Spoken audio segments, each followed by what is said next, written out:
L'accès à l'électricité est un droit pour la population congolaise, conformément aux lois de la République en la matière.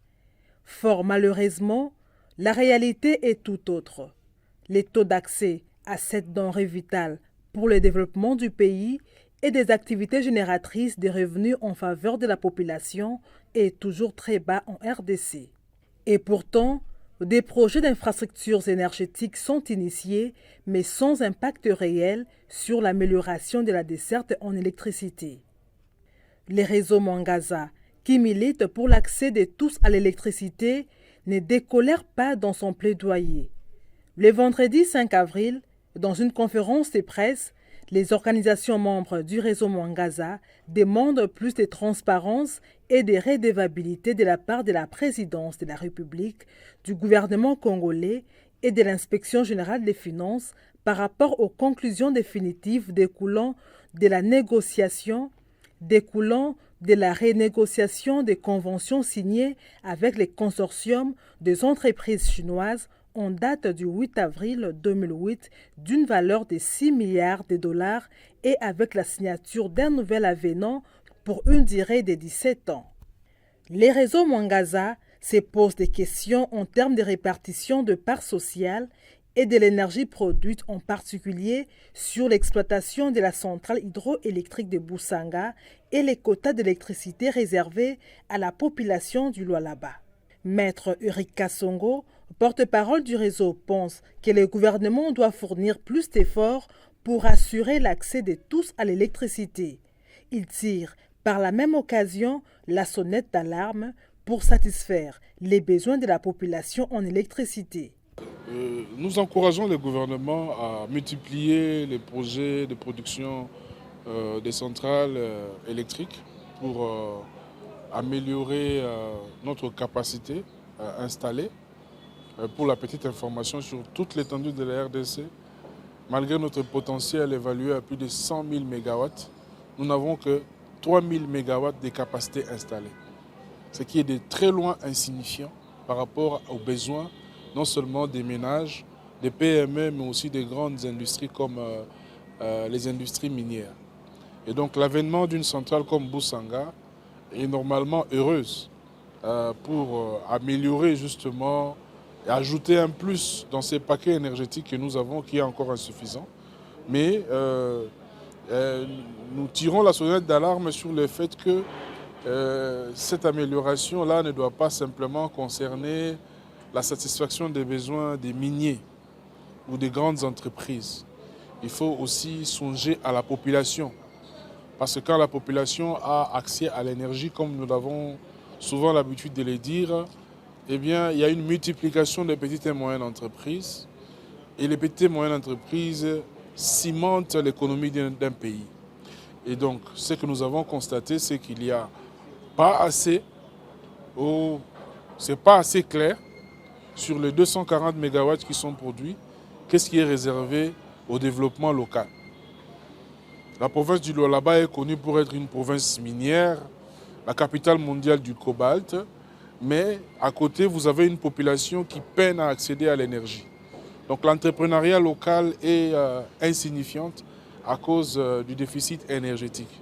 Donc quand il y a des initiatives comme telles, bien sûr, ça vient pour résoudre un grand problème de déficit énergétique dans les secteurs miniers, mais il faut songer, c'est pour ça que nous plaidons pour les quotas.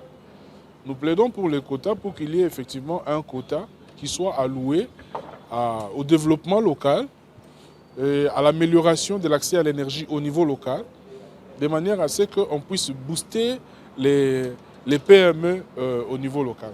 Donc c'est ça le problème que nous sommes venus dénoncer ici.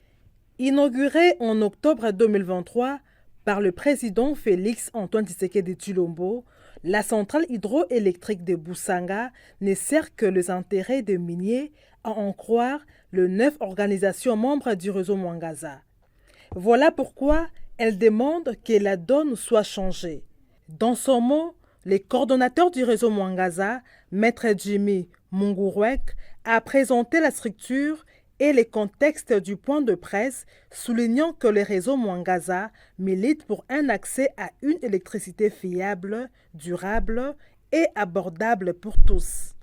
Depuis Kolwezi, Maître Dona Kambola de l'IBGDH a souligné que Boussanga fournit du courant aux autres entreprises sans réserver un quota en faveur de la population qui se plaint même du manque d'électricité au moment qu'elle a à ses côtés la centrale de Boussanga. D'où la question de savoir quelle est la contribution de la centrale de Boussanga dans l'accès à l'électricité pour la population. Pourquoi le gouvernement ne s'intéresse pas aux intérêts de la population et les autorités n'arrivent pas à cerner mieux les contours des intérêts de la population?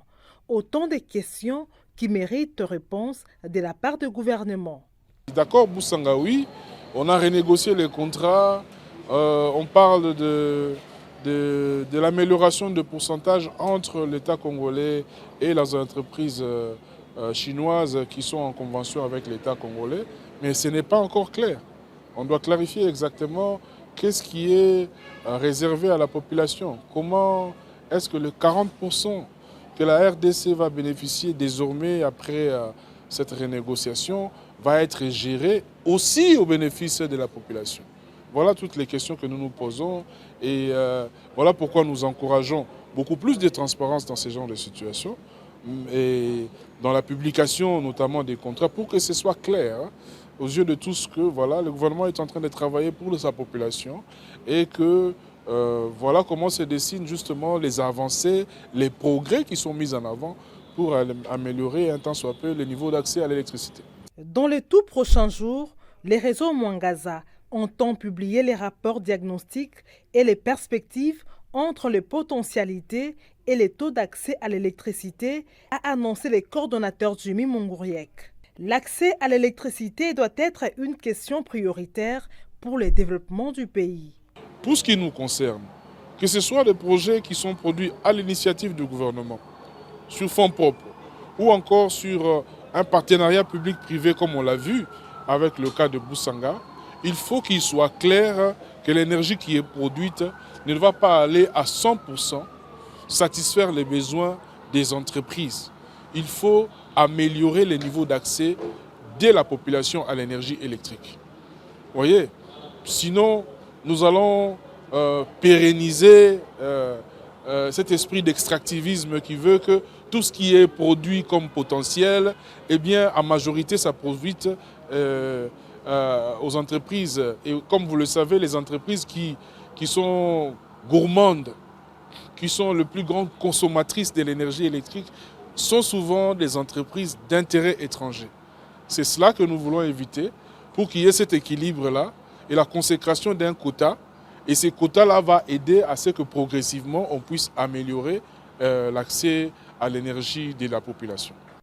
Signalons que le réseau Mwangaza est une plateforme de 9 organisations, à savoir Justice pour tous, Observatoire d'études et d'appui à la responsabilité sociale et environnementale, Initiative pour la bonne gouvernance et les droits humains, Conseil régional des organisations non gouvernementales de développement Kasaï central, Coalition des organisations de la société civile pour le suivi des réformes et de l'action publique CORAP, les centres congolais pour le droit du développement durable CODED, cadre de concertation de la société civile de l'Ituri sur les ressources naturelles, Afrion Resource Watch et Ressources Matters.